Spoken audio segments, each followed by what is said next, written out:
Askeladd's men continue their march to escape Thorkell, while Thorkell is busy doing this. Falcon Punch! And Bjorn is busy doing that.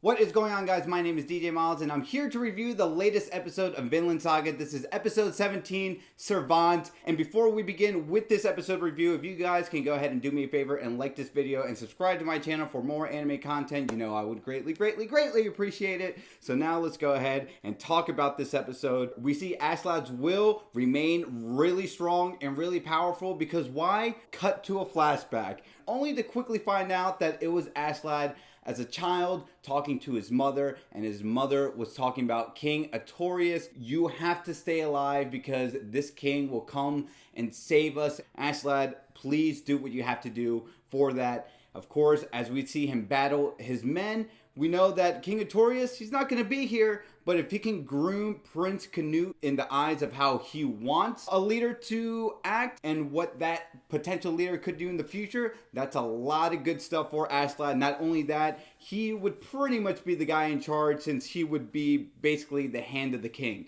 right? We're using some Game of Thrones analogies here. I do want to mention that Thorgrim, I kept on forgetting his name, but you know, that fat, I can't believe he really went through with what he wanted to do. Askeladd, of course, is saying, you know what? After being here with you guys for almost a decade, I would love to say that I had many laughs with you and many great times. But here's a little spoiler or newsflash for each and every one of you. I hated you. I hate your guts. You Danes are disgusting. And now it's Askeladd versus his men. Having this bittersweet moment that the ragtag adventures of Askeladd and his men are finally conclude by next week's episode. But you can't help but wonder, although Askeladd didn't give two shits, his men are still looking at this as, oh man, we gotta face our leader. And that is truly upsetting and a bit intimidating as we see Askeladd perform an MK fatality here when he got really upset when some guy hit him in the back with an axe for him to be really angry and to just slice a guy into. Askeladd is really surprisingly strong. I mean, he's witty and we knew he was good on the battlefield, but there was a moment in the episode when he was saying, man, if I was younger, I could probably take 50 men, no problem. The fact that I'm getting old and 50 men are causing me a problem is truly upsetting for me. And I'm like, dude, you're still taking on 50 men right now by yourself. Super impressive on Askeladd's part.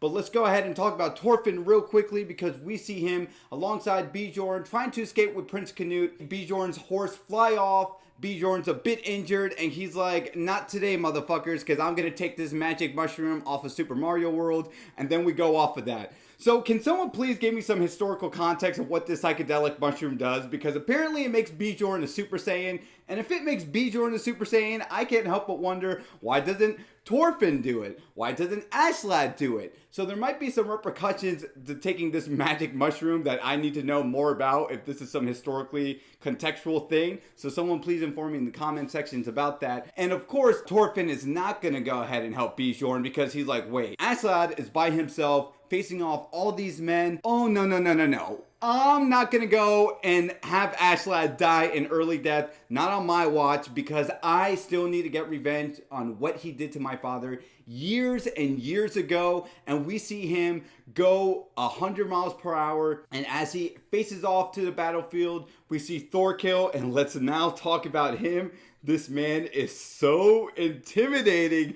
They do two great shots when he walks up slowly against Thorgrim, and you just see his massive frame dominate the shot, and you can't help but wonder what was Thorgrim thinking. And I don't know why any of these people were thinking that Thorkell was just going to take all these Askeladd's former men on their side because they're going to capture Prince Canute, right? For these Danes to speak with such bravado when they're the victors massacring women and little children, right? They have a huge inflated ego, and then when it comes to Thorkell, yeah, in terms of going to Valhalla and die a great, fantastic death, no, it seems like a lot of these people are wussing out, and I'm just gonna say they're hypocrites. So, because Thorkell seems like he's the only one believing, okay, if I go out in a glorious battle, I will be taken to Valhalla, which is pretty much the equivalent of heaven for these great Viking warriors. A lot of Thorkell's men, for being Danes, when it comes to the face of death,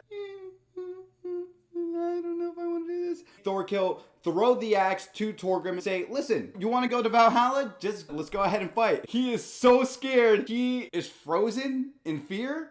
I don't know. Someone give me some context with that. I guess you can be so petrified of someone that you can just stand unconscious. So someone help me out with that. And I wanted to also say the second time when Thorkell, they showed his massive frame was when he was walking up to Askeladd and he's like, oh, so you're Ash. I like that big whoom sound where they just zoom in on him. Thorkell and Askeladd, they knew of each other, but they personally didn't know one another. So that was interesting to note because I thought they knew one another, and that's why Askeladd didn't want to mess with Thorkell. At the Battle of London, oh yeah, this is one man I don't want to mess with. And now let's go ahead and talk about the conclusion of this episode where Thorfinn is running. He's dashing towards Askeladd because he needs to protect him. This tiny mouse is going to pick a fight with a bear, as Askeladd has said out loud to all of us. What is Thorfinn thinking? But Thorfinn's rage, you don't want to mess with when it comes to getting that revenge. What he did to his father years ago still holds near and dear to him. Thorfinn's a little bit perplexed. It looks like from his perspective, Thorkell was the one who greatly injured Askeladd, not knowing it was Askeladd's men that caused all the damage. Thorkell, because he is a big bumbling idiot, he's like, what are you talking about? Wait.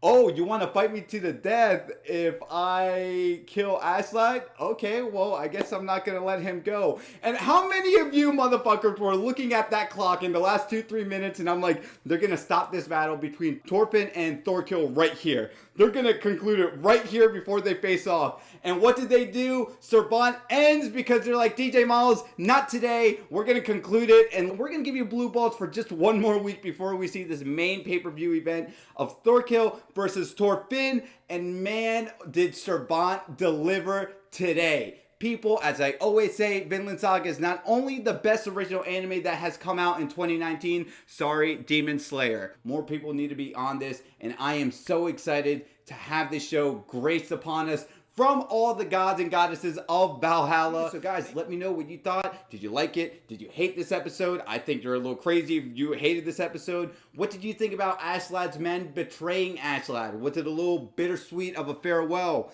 How is this all going to conclude, and where are we going to go next? You can go ahead and do me a favor and like this video one more time and subscribe to my channel for more anime content. My name is DJ Miles, and as I always say, to be continued, take care.